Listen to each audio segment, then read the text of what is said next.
कहानी की असली शुरुआत कंप्यूटर या चिप से नहीं होती, बल्कि इंसानी आवाज से होती है। 1870s के दशक तक दुनिया में संदेश भेजने का सिर्फ एक ही तेज तरीका था, टेलीग्राफ, जिसमें तार से डॉट और डैश के सिग्नल भेजे जाते थे। लेकिन 1876 में अलेक्जेंडर ग्राहम बेल नाम के एक वैज्ञानिक ने कुछ ऐसा बनाया जिसने इतिहास बदल दिया। उन्होंने आविष्कार किया टेलीफोन का, एक ऐसी मशीन जो तार के जरिए सीधे इंसान की आवाज दूसरी जगह भेज सकती थी। लेकिन आपको जानकर हैरानी होगी कि जब बेल ने अपना यह आविष्कार उस समय की सबसे बड़ी सरकारी और प्राइवेट कंपनियों को दिखाया तो उन्होंने इसका बुरी तरह मजाक उड़ाया। उन्होंने कहा, यह तो सिर्फ एक खिलौना है, लोग तार पर बात क्यों करेंगे जब वे खत लिख सकते हैं। बेल निराश हुए, लेकिन उन्होंने हार नहीं मानी। धीरे धीरे इंग्लैंड और अमेरिका में लोगों ने इसका परीक्षण किया, लेकिन जल्द ही एक बहुत बड़ी वैज्ञानिक समस्या सामने आ गई, दूरी। जब टेलीफोन के तार की लंबाई बढ़ाई गई तो आवाज बीच में ही गायब होने लगी। जब बिजली किसी तांबे के तार से लंबी दूरी तक बहती है तो तार की रुकावट के कारण सिग्नल कमजोर पड़ जाता है। अगर आप 10th क्लास की 10वीं कक्षा की विज्ञान की किताब का इलेक्ट्रिसिटी चैप्टर याद करें तो वहां हमें रेजिस्टेंस और ओम का नियम पढ़ाया जाता है। ये वही रेजिस्टेंस है जो तार की लंबाई बढ़ने पर बढ़ता जाता है और सिग्नल को पूरी तरह खत्म कर देता है। अगर आप न्यूयॉर्क से लंदन हेलो बोलते तो लंदन पहुंचते पहुंचते वो आवाज इसी रेजिस्टेंस के कारण इतनी कमजोर हो जाती कि कुछ सुनाई ही नहीं देता। दुनिया को एक ऐसी चीज की जरूरत थी जो रास्ते में इस कमजोर सिग्नल को पकड़े, उसे ताकत दे और आगे बढ़ा दे। और यहीं जन्म हुआ विज्ञान के एक बड़े चमत्कार का, वैक्यूम ट्यूब। साल 1906 में ली डी फॉरेस्ट ने इसका आविष्कार किया। ये कांच के बल्ब जैसा था जिसके अंदर से पूरी हवा निकाल दी गई थी। इसके अंदर एक कैथोड जो गर्म होकर इलेक्ट्रॉन छोड़ता है, एक एनोड जो इलेक्ट्रॉन्स को खींचता है और बीच में एक जाली यानी ग्रिड होती थी। जब टेलीफोन के तार से आने वाली कमजोर आवाज सिग्नल को इस जाली में डाला जाता तो ये जाली इलेक्ट्रॉन्स के बहाव को उसी कमजोर आवाज की ताल पर कम या ज्यादा करती। इससे दूसरी तरफ जो आवाज निकलती वो 100 गुना ज्यादा ताकतवर होती। इस कांच के बल्ब ने अमेरिका के एक कोने से दूसरे कोने तक बात करना संभव बना दिया। ये वैक्यूम ट्यूब एक बेहतरीन एम्पलीफायर यानी आवाज को बढ़ाने वाली मशीन बन चुका था। समय बीता और आ गया द्वितीय विश्व युद्ध। इस युद्ध में सेनाओं को बहुत बड़ी समस्या का सामना करना पड़ रहा था। दुश्मन के हवाई जहाजों को मार गिराने के लिए तोप से गोले दागने होते थे, लेकिन गोला किस एंगल पर दागना है, हवा की गति क्या है, गुरुत्वाकर्षण का असर क्या होगा, इसका हिसाब लगाने में इंसानों को घंटों लग जाते थे और तब तक दुश्मन का जहाज गायब हो जाता था। सेना को एक ऐसी मशीन चाहिए थी जो बिजली की रफ्तार से गणित के सवाल हल कर सके। अब आप सोचेंगे कि टेलीफोन की आवाज बढ़ाने वाला वैक्यूम ट्यूब गणित के सवाल कैसे हल कर सकता है। इसे बहुत ध्यान से समझिए। कंप्यूटर हमारी और आपकी तरह नहीं सोचता। उसे ना तो अंग्रेजी आती है और ना ही हिंदी। कंप्यूटर सिर्फ एक ही भाषा समझता है, बिजली का होना या ना होना। अगर किसी तार में करंट है तो उसे हम 1 ऑन कहते हैं और अगर करंट नहीं है तो उसे 0 यानी ऑफ कहते हैं। इसे बाइनरी सिस्टम कहते हैं। वैज्ञानिकों ने दिमाग लगाया कि वैक्यूम ट्यूब के अंदर जो जाली या ग्रिड है, अगर हम उसमें थोड़ा सा भी नेगेटिव करंट डाल दें तो वो कैथोड से आने वाले इलेक्ट्रॉन्स को पूरी तरह रोक देता है, यानी करंट आगे नहीं जाएगा। ये बन गया 0 ऑफ। और अगर हम जाली से वो नेगेटिव करंट हटा लें तो सारे इलेक्ट्रॉन्स धड़ल्ले से आगे निकल जाएंगे। ये बन गया 1 ऑन। इसका मतलब था कि वैक्यूम ट्यूब सिर्फ आवाज ही नहीं बढ़ाता, बल्कि ये एक बहुत ही तेज डिजिटल स्विच का काम भी कर सकता है जो 1 सेकंड में हजारों बार ऑन और ऑफ हो सकता है। लेकिन अब सवाल ये था कि इन 0 और 1 से जोड़ घटाव यानी गणित कैसे होता है। इसके लिए वैज्ञानिकों ने एक तरकीब निकाली जिसे लॉजिक गेट्स कहा जाता है। अगर आप 12वीं कक्षा की फिजिक्स की किताब का चैप्टर 14 सेमीकंडक्टर इलेक्ट्रॉनिक्स खोलेंगे तो उसके आखिरी हिस्से में आपको यही लॉजिक गेट्स एंड, और नॉट पूरी डिटेल में पढ़ने को मिलेंगे। स्कूल की किताब का यही लॉजिक आज पूरी दुनिया चला रहा है। उदाहरण के लिए मान लीजिए हमने 2 वैक्यूम ट्यूब्स को एक तार में लाइन से यानी सीरीज में जोड़ दिया। इसे 12वीं की किताब में एंड गेट कहा जाता है। अब अगर पहला ट्यूब ऑन 1 है और दूसरा ट्यूब भी ऑन 1 है, तभी करंट दोनों ट्यूब्स से पार होकर आखिरी सिरे तक पहुंचेगा और फाइनल जवाब मिलेगा 1।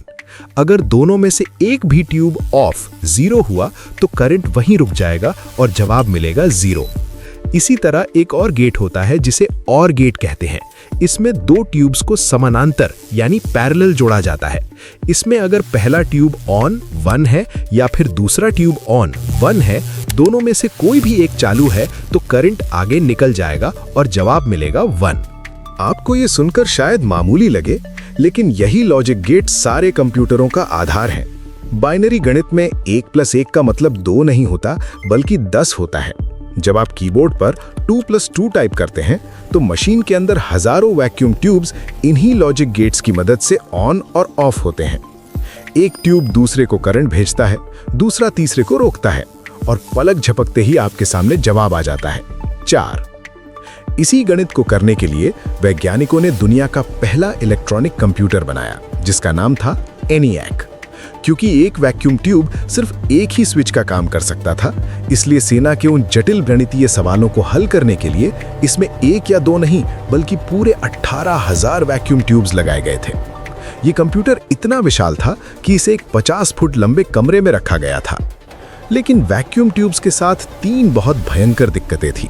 पहली, ये कांच के बने थे इसलिए बहुत नाजुक थे। दूसरी, ये बहुत ज्यादा बिजली खाते थे। जब ENIAC कंप्यूटर चालू होता था तो पूरे फिलाडेल्फिया शहर की लाइट डिम हो जाती थी। और तीसरी सबसे बड़ी समस्या, गर्मी। ये ट्यूब्स हीटर की तरह जलते थे। 18,000 ट्यूब्स इतनी गर्मी पैदा करते थे कि कंप्यूटर के कमरे में खड़ा रहना असंभव था। रोजाना दर्जनों ट्यूब्स फ्यूज होकर फट जाते थे। दुनिया को कुछ ऐसा चाहिए था जो कभी फ्यूज ना हो, और 1947 में बेल लैब्स के 3 वैज्ञानिकों ने इतिहास रच दिया। उन्होंने ट्रांजिस्टर का आविष्कार किया। उन्होंने कांच के बल्ब और वैक्यूम के बजाय एक अर्धचालक यानी सेमीकंडक्टर का इस्तेमाल किया, और इसके लिए चुना गया सिलिकॉन, जो हमारी धरती की रेत में भरा पड़ा है। अब सवाल यह है कि एक पत्थर का टुकड़ा जिसे हम सिलिकॉन कहते हैं, वो खुद से सोच कैसे सकता है? 0 और 1 का ये सारा खेल जो पहले वैक्यूम ट्यूब में हवा निकाल कर किया जाता था, वो उस ठोस पत्थर के अंदर आखिर चलता कैसे है? आइए इस रहस्य को समझने के लिए इंसान की दुनिया से बहुत दूर परमाणुओं की उस सूक्ष्म दुनिया में चलते हैं जहां असली जादू होता है। प्रकृति में हर तत्व का एक अनोखा ढांचा होता है। अगर हम 9वीं और 10वीं कक्षा की केमिस्ट्री और विज्ञान की किताबों में दिए गए परमाणु की संरचना और वैलेंसी के पाठ को याद करें तो हम इसे आसानी से समझ सकते हैं। सिलिकॉन की परमाणु संख्या 14 है। इसका मतलब है कि इसके सबसे बाहरी हिस्से में 4 इलेक्ट्रॉन होते हैं। आप इन्हें सिलिकॉन के 4 हाथ मान सकते हैं। अब हर सिलिकॉन परमाणु अपने आसपास के 4 पड़ोसी परमाणुओं के साथ मजबूती से हाथ पकड़ लेता है। 10वीं की किताब में इसी मजबूत जोड़ को कोवैलेंट बॉन्ड कहा गया है। जब करोड़ों सिलिकॉन परमाणु एक दूसरे का हाथ पकड़ लेते हैं तो एक परफेक्ट क्रिस्टल बन जाता है। लेकिन इसमें एक समस्या है। चूंकि सबके हाथ बंधे हुए हैं, इसीलिए बिजली को एक जगह से दूसरी जगह ले जाने के लिए कोई भी इलेक्ट्रॉन फ्री या आजाद नहीं है। इसीलिए 100% शुद्ध सिलिकॉन बिजली का कुचालक होता है, यानी इसमें से करंट पास नहीं हो सकता। अब इसे एक स्मार्ट स्विच बनाने के लिए इंजीनियर इसमें एक चालाकी करते हैं। वे इस शुद्ध सिलिकॉन में जानबूझकर कुछ अशुद्धियां मिलाते हैं। 12वीं कक्षा की फिजिक्स की किताब के चैप्टर 14 में इस पूरी प्रक्रिया को डोपिंग के नाम से विस्तार से समझाया गया है। डोपिंग 2 तरह की होती है। पहली, एन टाइप डोपिंग। सिलिकॉन में फास्फोरस नाम का तत्व मिलाया जाता है। फास्फोरस के पास 5 बाहरी इलेक्ट्रॉन होते हैं। जब ये सिलिकॉन के क्रिस्टल में घुसता है तो इसके 4 हाथ तो पड़ोसियों से जुड़ जाते हैं, लेकिन एक 5वां इलेक्ट्रॉन खाली और फ्री रह जाता है। ये फ्री इलेक्ट्रॉन पूरे क्रिस्टल में कहीं भी घूम सकता है और अपने साथ बिजली ले जा सकता है। चूंकि इलेक्ट्रॉन पर नेगेटिव चार्ज होता है, इसीलिए इसे एन टाइप यानी कि नेगेटिव टाइप सिलिकॉन कहते हैं। दूसरी, पी टाइप डोपिंग। इसमें सिलिकॉन के अंदर बोरॉन मिलाया जाता है, जिसके पास सिर्फ 3 हाथ होते हैं। जब यह सिलिकॉन से जुड़ता है तो एक इलेक्ट्रॉन की जगह खाली रह जाती है। इस खाली जगह को विज्ञान में होल कहते हैं।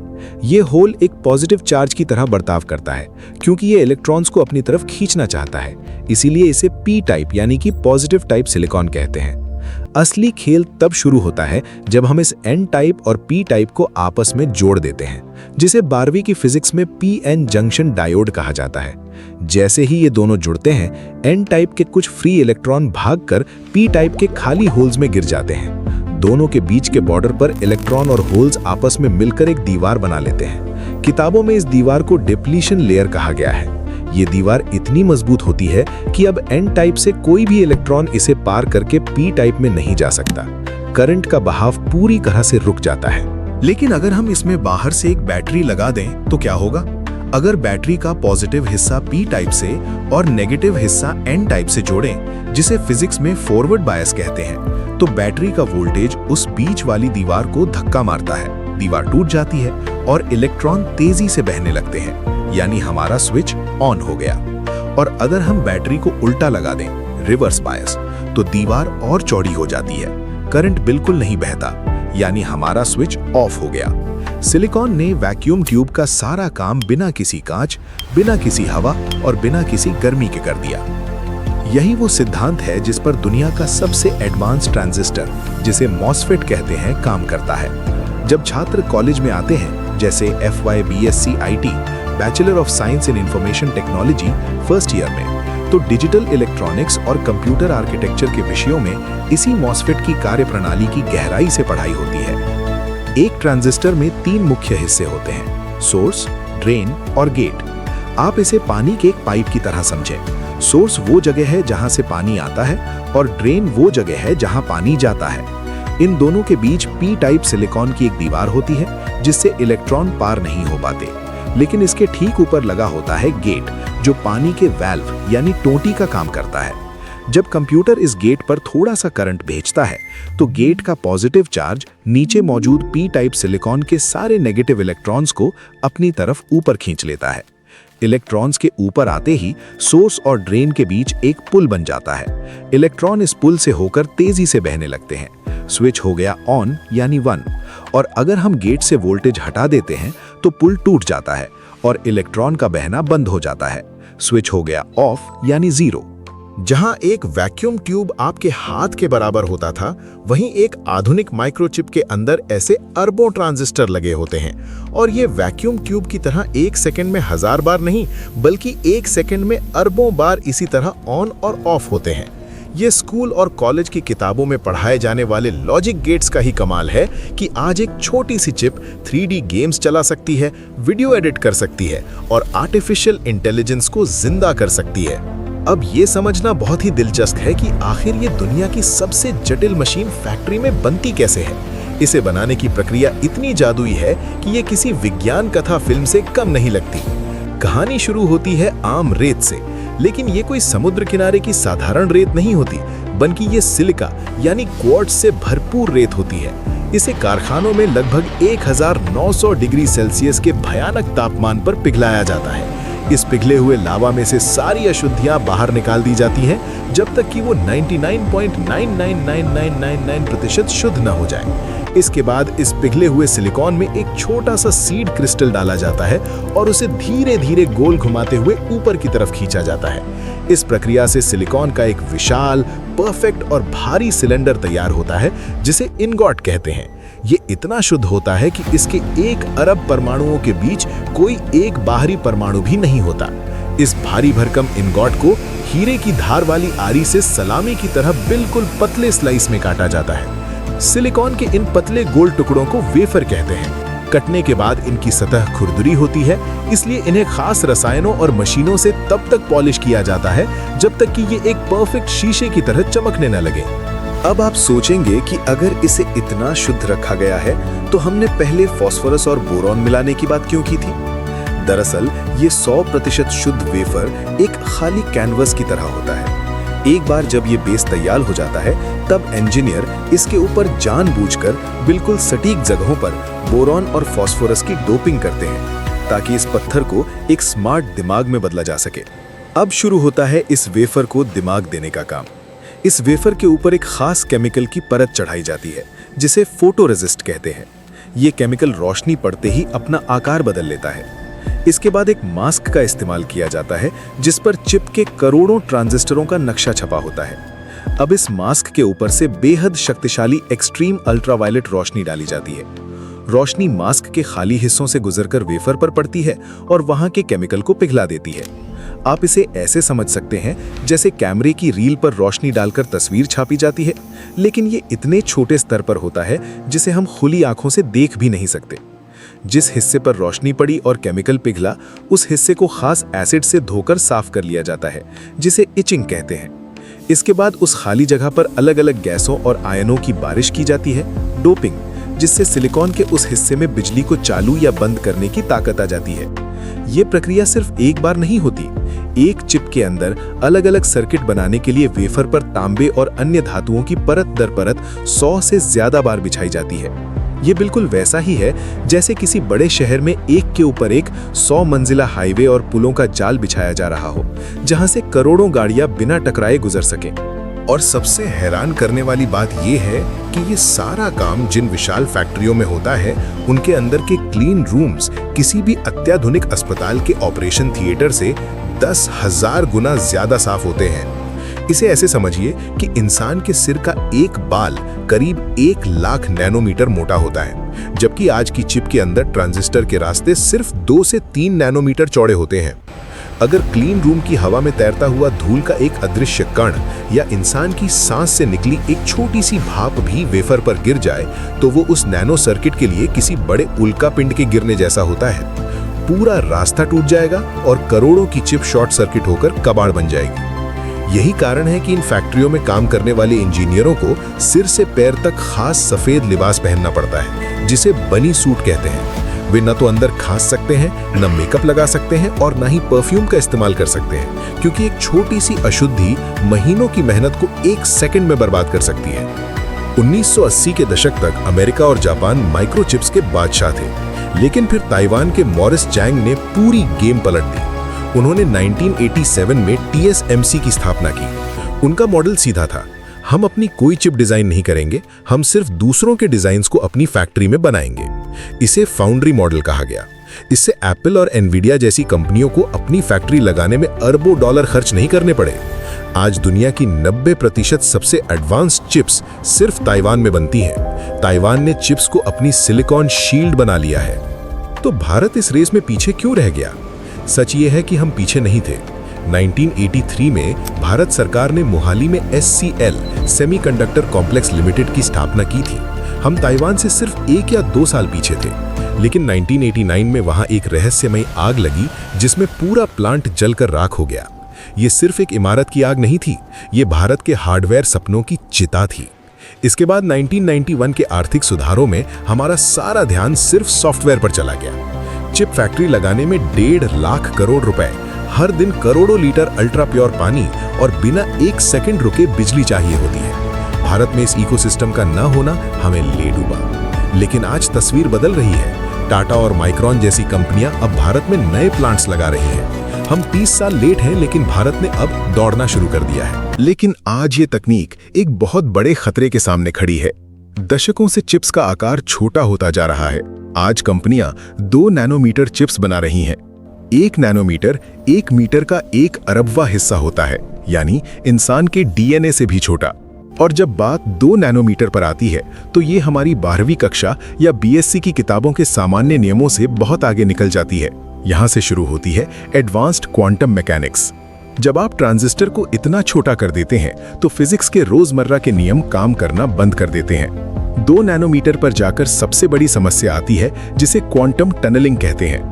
ट्रांजिस्टर के बीच का गेट इतना पतला हो जाता है कि इलेक्ट्रॉन उस दीवार को पार किए बिना सीधे दीवार के दूसरी तरफ जादुई तरीके से टेलीपोर्ट हो जाते हैं। इसका मतलब है कि स्विच ऑफ है, फिर भी करंट लीक हो रहा है। चिप बहुत ज्यादा गर्म हो जाएगी और काम करना बंद कर देगी। ये वो सीमा है जहां फिजिक्स हमें आगे बढ़ने से रोकती है।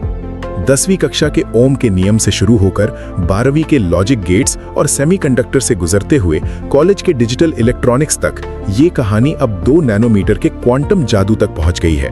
समुद्र किनारे पड़ी आम सी रेत को पिघलाकर उसके अंदर ऐसी बारीक सर्किट लाइनें खींचना जो आज पूरी दुनिया की इकोनॉमी, रक्षा और स्वास्थ्य व्यवस्था को चला रही हैं। ये दिखाता है कि हमारी सीमाएं वहां खत्म नहीं होती जहां भौतिक विज्ञान के नियम शुरू होते हैं, बल्कि वहां खत्म होती हैं जहां हमारी कल्पनाएं खत्म होती हैं। आने वाले कल का युद्ध जमीन, आसमान या पानी में हथियारों से नहीं लड़ा जाएगा। भविष्य का युद्ध इन्हीं छोटे छोटे अदृश्य सिलिकॉन चिप्स के भीतर लड़ा जाएगा। जो देश इन चिप्स को कंट्रोल करेगा, वही आने वाले भविष्य को कंट्रोल करेगा।